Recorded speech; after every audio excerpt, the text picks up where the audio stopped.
संपूर्ण हृदयवाणी में लिखा है, जीवन एक हवा का झोंका, एक पानी का रेला है। सब कुछ साधो यही रहेगा, जाता हंस अकेला है। इस जीवन को सद्गुरु बाबा हरदेव सिंह जी महाराज हवा के झोंके की तरह बता रहे हैं कि हवा का झोंका कब आता है और कब चला जाता पता ही नहीं चलता। पानी के रेले की तरह कि कब आकर के बह जाए किसी को कोई पता नहीं।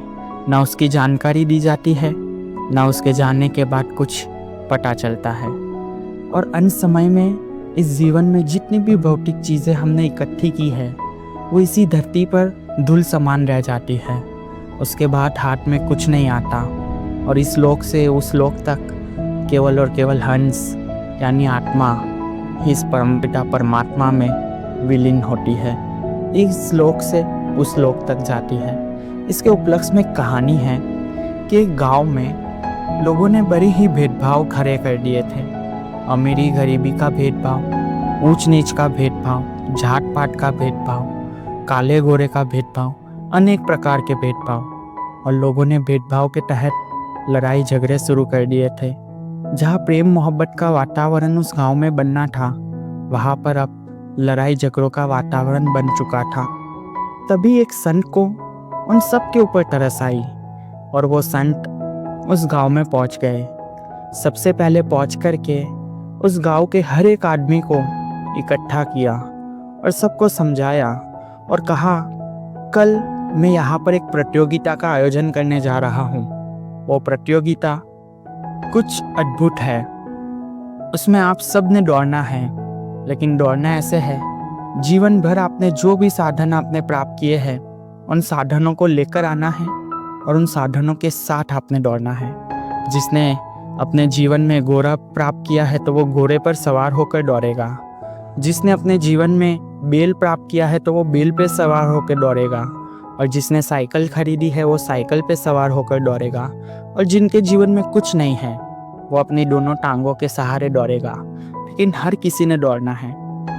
दौड़ में विजेता वो होगा, उसको मेरी ओर से बड़ा सा पुरस्कार दिया जाएगा। सभी लोग पुरस्कार की लालच में इकट्ठे हो गए और दूसरे दिन सब अपने अपने घर से भौतिक साधन लेकर के आए, जिनमें किसी ने घोड़ा गाड़ी लाई तो किसी ने बरत गाड़ा लाया, तो कोई साइकिल लेकर आया, तो किसी के पास कुछ नहीं था तो वो ऐसे ही आ गए। दौड़ शुरू हुई। वो संत ने इशारा किया, सब दौड़ना शुरू कर दिए।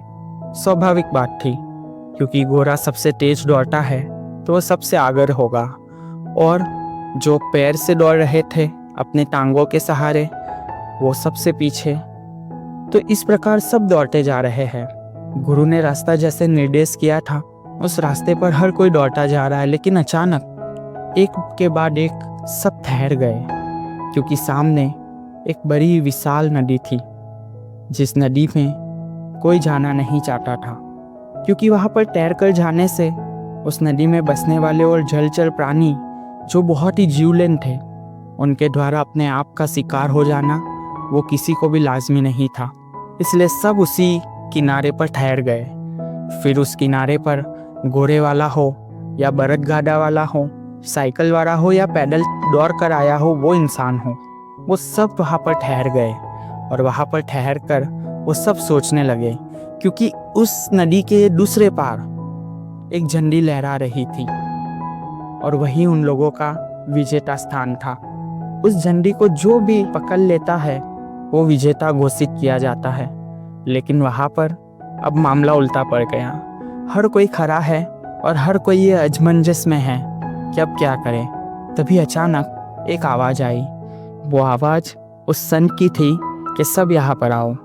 और सब ने देखा तो संत अपने साथ एक बड़ा सा जहाज लेकर आए थे और जहाज के समीप सब गए और संत ने कहा, अगर विजेता बनना है तो सब मेरे इस जहाज में बैठ जाओ। सब उस जहाज में बैठ गए। संत ने जहाज हाँकना शुरू किया। जहाज अभी नदी के बराबर मध्य में आ चुका था। संत ने रोका और सबको बताया, आप सब ने जीवन भर दौड़ दौड़ कर इतने साधन इकट्ठे किए। किसी ने घोड़ा इकट्ठा किया तो किसी ने साइकिल इकट्ठी की, तो किसी ने अपनी काया पर ही स्वाभिमान रखा। आप सबके साधन उस किनारे पर धूल समान है। अभी उसका कोई मालिक नहीं है, वो सब धूल के बराबर है। और आप यहाँ बीच नदी में हैं और मेरे साधन में यानी मेरे इस होड़ी में बैठे हैं। आप में से किसी ने भी यहाँ पर बैठते समय ना ऊंच देखी, ना नीच देखी, ना जात देखी, ना पात देखी, ना रंग देखा, किसी ने कुछ नहीं देखा। किंतु जब गांव में बसते हो तो आप इन सारी चीज़ों को देखते हो और उसके आधारित आप लड़ाई झगड़े करते हो। इस स्थान पर आप नहीं करते। और अभी आप सबके जीवन की डोर मेरे हाथ में है। मैं चाहूँ तो आपको इसी क्षण इस वाहन के जरिए आपको इसी नदी में डाल सकता हूँ। अब आप बताइए आपके साथ क्या किया जाए। सबको बात समझ में आ गई। संत ने समझाया कि इस जीवन में ठीक इसी तरह आपको जो साधन मिले हैं उन साधनों का उपयोग करो, किंतु इस परमात्मा का शुक्रगुजार रहो कि उनकी बदौलत ये साधन हमें मिले हैं। परमात्मा का पल पल शुक्रिया अदा करो कि परमात्मा आपने ये साधन हमें दिए हैं। इसी को छोटा मत समझो, क्योंकि हर कोई एक समान है।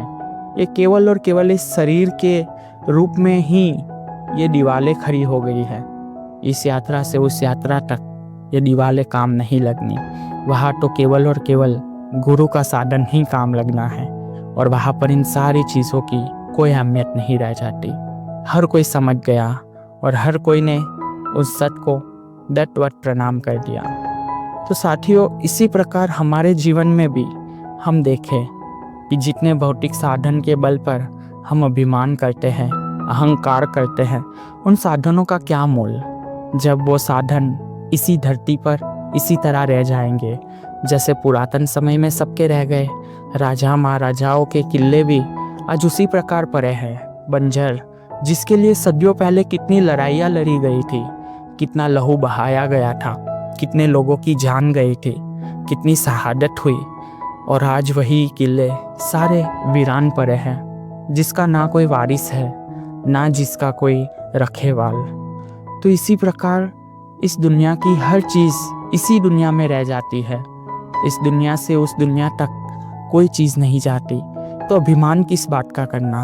हर पल शुक्रगुजार रह करके हम इस निरंकार की बंदगी में गुजारे, क्योंकि अंत समय में ये आत्मा ही परमात्मा से मिलने जाती है और वो सद्गुरु के साधन के बिना संभव नहीं, क्योंकि सद्गुरु का साधन ब्रह्म ज्ञान है और ब्रह्म ज्ञान के बिना ये मुमकिन ही नहीं।